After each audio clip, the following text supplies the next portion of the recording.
4-րդ սրբազանն է։ Երևի թե այսօր կկալանավորվի ըստ փաստաբանների։ Ինչ կասեք այս Ընդհանուր առմամբ, եթե մեկ բառով բնութագրեմ, քաոս է Հայաստանի Հանրապետությունում, քաոս բոլոր առումներով։ Երևի երկրում չկա, աշխարհում չկա այսպիսի մի երկիր, որը կոնկրետ կենտրոնացած լինի հոգևորականների վրա, ոտնատակ տալով ամեն մի սրբություն։ Կրոնը, որ ամբողջ երկրով մեկ բոլոր ազգերը պաշտել են իրենց կրոնը, հիմա տեսնում ենք մի անհավանական բան, որ այս իշխանություն կոչվածը ոտնատակ է տալիս անգամ կրոնը։ Ցավալի երևույթ է այս մեր ազգի համար, որովհետև այս ինչ կատարվում է, այս հոգեբանորեն ազդում է յուրաքանչյուրիս վրա։ Այս կոնկրետ ես այս հոգեվիճակի մեջ կորցրել եմ իմ որդուն, կորցրել եմ Արցախը եւ հիմա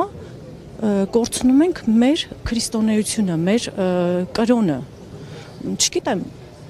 ամեն դեպքում նորմալ հայի համար սա աննորմալ երևույթ է, քաոսը մեր երկրում տիրում իրականում եւ արդեն 4-րդ հոգեվորականը ու ցավոք սրտի պետք է նշեմ, որ այս դատավորը, ով այսօր արդեն կալանքի որոշում կկայացնի, իհարկե դրական չի լինի, բացասական արդեն 4-րդ հոգևորականին, եթե չեմ սխալվում, ինքն է կալանքի որոշում տալիս կամ 3-րդ, բայց ընդդիմադիր դաշտում շատ են նրա կալանքները, որոնցից նաև իմ ամուսինն է եղել, որ այժմ կալանքի տակ է, չգիտեմ, մի խոսքով շատ վատ իրավիճակ է մեր հանրապետությունում։ Տիկին Գալյան, ինչպես եք տեսնում այս իրավիճակից դուրս գալը, ինչու մարդիկ ժողովուրդը չի համախմբվում, արդյոք սպասել են մինչև 26 թվականի ընտրությունները։ Ուրեմն մարդիկ երևի թե իմ կարծիքով վախեցած են, որովհետև ինչ որ տեղի անտեղի գործեր են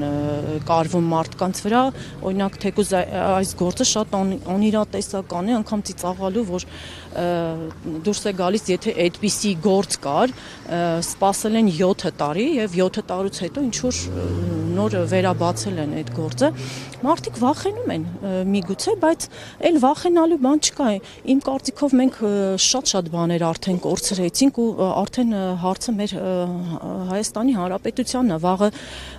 չգիտես թուրքը գալու է, անպայման պետք է գա հասնի քաղաքի կենտրոն, որ հասկանան, որ վիճակը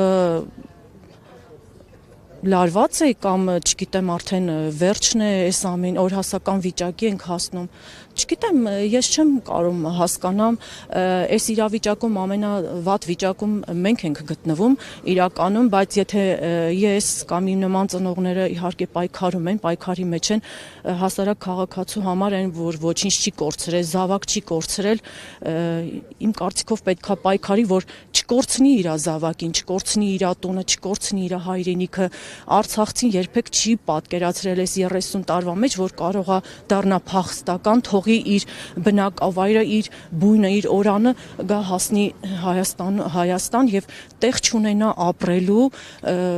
չգիտեմ, սոված ծարավ շատ ենք տեսնում, շատ, չգիտեմ, շատ դժվար իրավիճակ է։ Տիկին աստղ այսօրվա գործընթացը, մեկնաբանվում է որպես եկեղեցու դեմարշալ, սակայն իշխանությունները մասնավորապես Նիկոլ Փաշինյանը խոսում են նորոգման գործընթացի մասին, եկեղեցու ինքնամաքրման նորոգման։ Դուք որպես քրիստոնյա, դուք տեսնում եք եկեղեցու նորոգման, ինքնամաքրման կարիք։ Գիտեք ինչ, Նիկոլ Փաշինյանի միակ լավագույն բանը, որ այս 7 տարիների մեջ արեց, դա բոլորի երեսը բացելն է, այո, իրական դեմքերը, իհարկե այն հոգևորականները, որոնք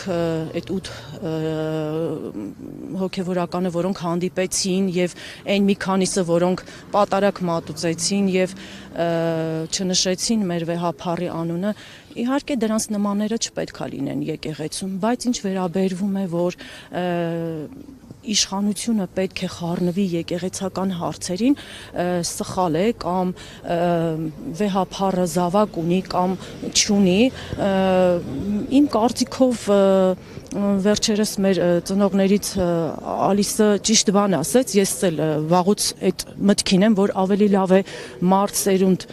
զավակ պարգևի, քան ուրիշի զավակներին տանի ու սպանի։ Իմ կարծիքով իշխանությունը պետք է զբաղվի երկրի անվտանգությունով, մի խոսքով ամեն ինչով բացի հոգևորականների կյանքին միջամտելուց։ Մնացած բոլոր հարցերը հոգևորականները իրենց ժողովներում, իրենց հարցերը իրենք կլուծեն։ Սա մաքրել չի, սա, չգիտեմ, թշնամացնել է ավելի շատ մարդկանց հոգևորականներին եւ ընդհանրապես ազգին մեկը մյուսին։